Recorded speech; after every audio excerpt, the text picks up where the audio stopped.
And as the weather weapons are used on us, and as more and more of the wildlife dies, they can tell us that it's all our fault and acquiesce to the global government and do whatever it says for the new green religion, and that everything will be okay. That's basically what 2012 is all about, and we're going to be breaking it down today.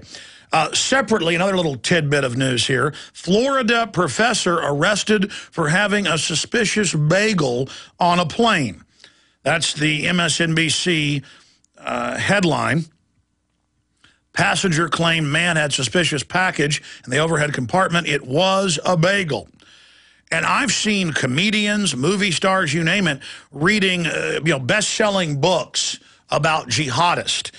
And passengers see an image of a person, wearing a desert garb on a book, and see an Anglo reading it, and the plane is landed and the people are pulled off. That's just how the globalists want you. Just the wicked fleeing when none pursueth, collapsing in fear from things that are non-existent, or that you have a better chance of being struck by lightning than dying from terrorism, even if you believe it's all real.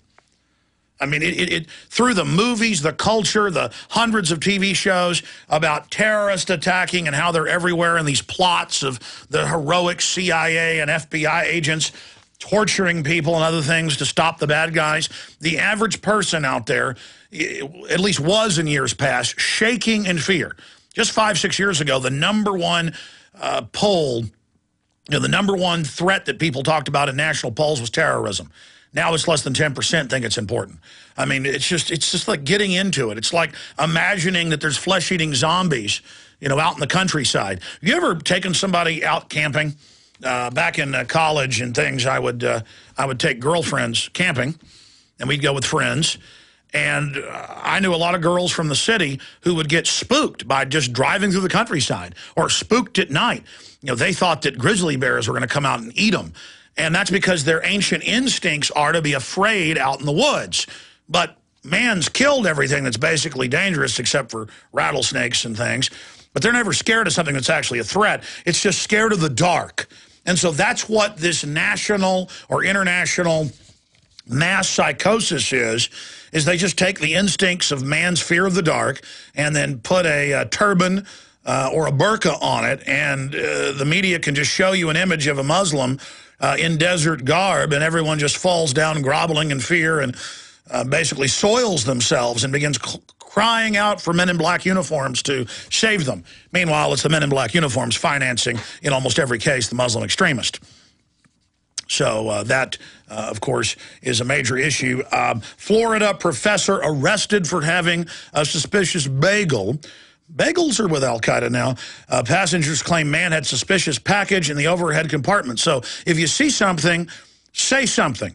And we now have confirmed the Walmarts all over the country are beginning to phase in telescreens at every checkout counter, and then some big giant ones at the back of Walmart with government announcements. Watch everyone. Oh, my gosh, you're under danger. And this will intensify the paranoids out there to just run around in fear, looking around corners and creeping through the clothing aisles and the auto parts area, just looking under every can of Folgers coffee for a deadly Al-Qaeda.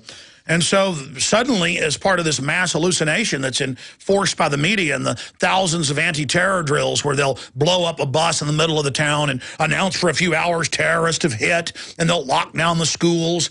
This happens just right up in Belton, close to where I live, just north of me.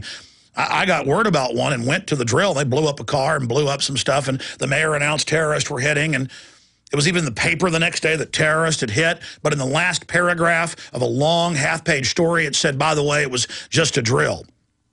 So it hits people with suspended disbelief that Al-Qaeda has hit them and hit them hard, so that then a few years later they're on a plane and see a guy with a bagel and, the bagel's gonna get me. I mean, they see that bagel and suddenly it's wearing a turban. Suddenly it's got a big black beard. Sesame seeds are seen as legions of Al-Qaeda forces. Meanwhile, all sorts of tyranny, death, mass murder, bad drug interactions, flesh-eating bacteria from overuse of antibiotics, a massive plague all over the country, deaths just all over the place, rocket attacks, truck bombs, machine gunning deaths, police and media being killed on the U.S. border, 28,000 deaths and growing. dogs and cats raining, out of the sky, basically. And that's no issue, no problem, nothing. Out of sight, out of mind. But a bagel can now, like a mirage, just morph into some type of deadly gorgon. A Florida professor was arrested and removed from a plane Monday. Good. Notice he was arrested. Not just that. Well, you never can be too safe about the terrorist. And then you go, well, in every case we study, the government's protecting them and funding them, and their commanders, Muslim extremists, are always secretly hanging out at the Pentagon and military bases. Here it's all confirmed. Oh, let's just not look at that. Isn't it much more fun to be scared of the bagel? So, again, just be glad a Florida professor was arrested and removed from a plane Monday after his fellow passengers.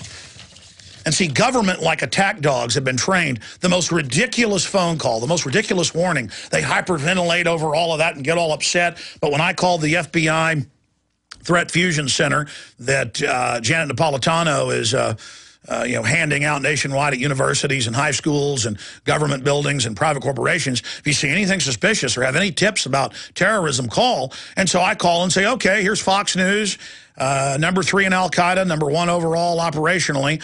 Ammar al-Awlaki is, in every case, admittedly hanging out secretly at the Pentagon and then commanding the Fort Hood attack, the underwear bomber, the shoe bomber, and I'd like to send you this. And the guy's just like, click, and hangs up.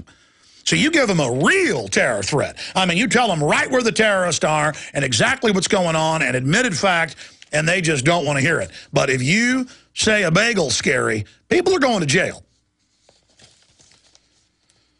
Just like every week I see articles, sometimes even more, where neighbors are walking through, generally through some suburb, middle-class area. It's almost always an old man who thinks they're still in America, who's in their tinkering garage, cleaning a rifle. Neighbor sees it. They call the SWAT team. The old man's lucky if he makes it out alive. Sometimes they run up and just shoot him right there on the spot, or they're holding a garden hose watering. The end of it looks like a gun barrel. Police come and kill him. San Francisco. And it's always the same M.O.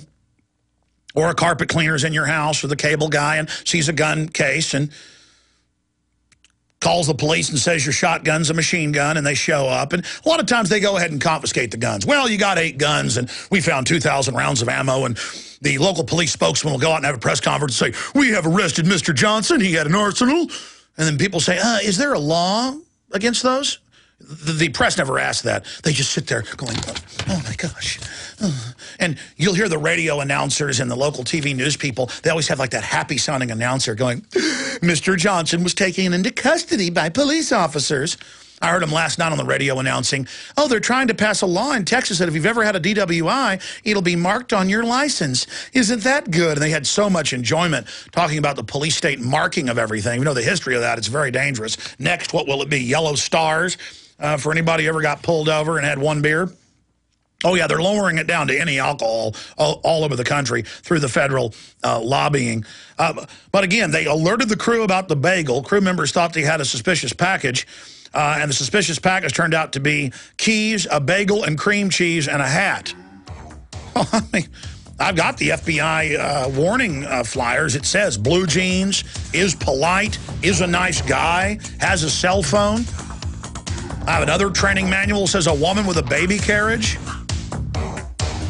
We're going to break it all down when we come back. But again, land of the cowards, home of the slaves, if we let the globalists turn us into that. Now, I'm going to get into the incredible economic news after this break. And believe me, it is super important. One of the most potent ways to lower blood pressure is to inhibit the angiotensin-converting enzyme in the body, also called ACE. In nature, there are a group of proteins found in unheated whey that inhibit the ACE enzyme. The most potent ACE inhibitor to date is lactokinin. While lactokinin does not have the inhibitory potency of synthetic drugs commonly used in the treatment of hypertension, this naturally occurring whey peptide may be able to help keep blood pressure normal. The most powerful whey protein supplement on the market is One World Whey. One World Whey is the first ever unheated whey protein powder from grass-fed cows. One World Whey is easily digested and tastes delicious. Use One World Whey to support your exercise or weight loss goals, your optimal blood pressure, energy, endurance, and mood.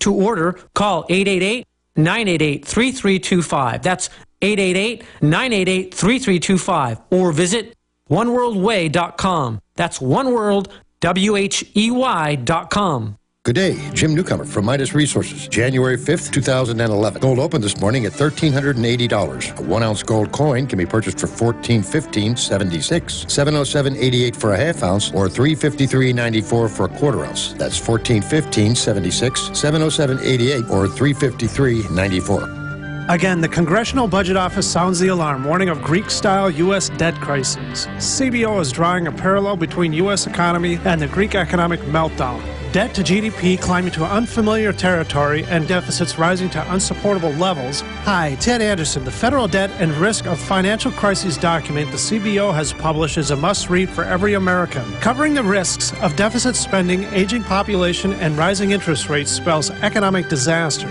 Call today at 800-686-2237. I'll send it free. Again, call 800-686-2237. Ask for the CBO document. Call 800-686-2237.